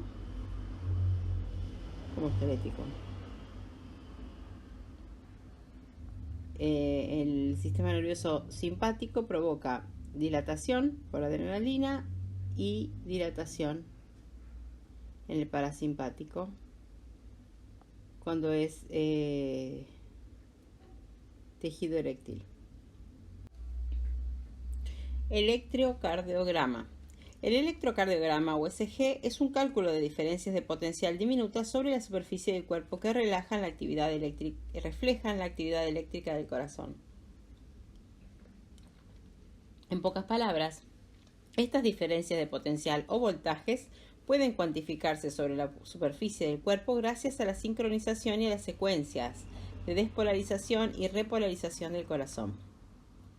Recuérdese que todo el miocardio no se despolariza a la vez. Las aurículas se despolarizan antes que los ventrículos se despolarizan siguiendo una secuencia concreta. Las aurículas se repolarizan mientras los ventrículos están despolarizándose, y los ventrículos se repolarizan siguiendo una secuencia completa. Como resultado de la secuencia y la sincronización de la propagación de la despolarización, la repolarización en el miocardio, se establecen diferencias de potencial entre porciones distintas del corazón que pueden detectarse mediante electrodos colocados sobre la superficie corporal. En la figura 7.14 se muestra la configuración de un ECG normal. La nomenclatura de ECG es la siguiente. Las diferentes ondas representan la despolarización o la repolarización de porciones distintas del miocardio, o se le asignan letras. También se nombran los intervalos y los segmentos entre las ondas. La diferencia entre intervalos y segmentos es que los intervalos abarcan a las ondas mientras que los segmentos no. En el ECG se observan las ondas, los intervalos y los segmentos siguientes. 1. Onda P, que es la primera, que es como una curvita, una pancita. La onda P representa la despolarización de las aurículas. La duración de la onda P guarda relación con el tiempo de conducción a través de las aurículas. Por ejemplo, esta se dispersará si disminuye la velocidad de conducción a través de las aurículas. La repolarización auricular no se aprecia en el ECG normal, ya que queda enterrada en el complejo QRS. Intervalo PR. El intervalo PR es el tiempo que transcurre desde la despolarización inicial de las aurículas hasta la despolarización inicial de los ventrículos. Así, el intervalo PR abarca tanto la onda P, el segmento PR y una porción isoeléctrica plana del ECG que corresponde con la conducción del nódulo AB. Dado que el intervalo PR incluye el segmento PR, también guarda relación con el tiempo de conducción a través del nódulo AB. En condiciones normales, el intervalo PR es de 160 milisegundos, que representa el tiempo acumulado desde la primera despolarización de las aurículas hasta la primera despolarización de los ventrículos. Los incrementos en la velocidad de conducción a través del nódulo AB reducen el intervalo PR, por ejemplo, debido a la estimulación simpática, mientras que las disminuciones de la velocidad de conducción a través del nódulo AB incrementan el intervalo PR, por ejemplo, debido a estimulación parasimpática. 3. El complejo QRS. El complejo QRS consta de tres ondas, Q, R y S. En conjunto, estas ondas representan la despolarización de los ventrículos. Obsérvese que la duración total del complejo QRS es similar al de la onda P. Este hecho puede parecer sorprendente porque el tamaño de los ventrículos es mucho mayor que las aurículas. Sin embargo, los ventrículos se despolarizan con la misma rapidez que las aurículas, ya que la velocidad de conducción del sistema His-Purkinje es mucho más rápida que el sistema de conducción de las aurículas. 4. Onda T. La onda T representa la repolarización de los ventrículos. 5. Intervalo QT. El intervalo QT comprende el complejo QRS, el segmento ST y la onda T. Representa la primera despolarización ventricular hasta la última repolarización ventricular. El segmento ST es una porción isoeléctrica de intervalo QT que guarda relación con la meseta del potencial de acción ventricular. La frecuencia cardíaca se mide contando el número de complejos QRS u ondas QRS porque son los que más sobresalen por minuto. La longitud del ciclo es el intervalo RR. El tiempo entre una onda R y la siguiente. La frecuencia cardíaca está relacionada con la longitud del ciclo de modo siguiente. La frecuencia cardíaca es igual a 1 dividido la longitud del ciclo. Los cambios en la frecuencia cardíaca y en la longitud del ciclo modifican la duración del potencial de acción y como consecuencia alteran las duraciones de los periodos refractarios y de la excitabilidad.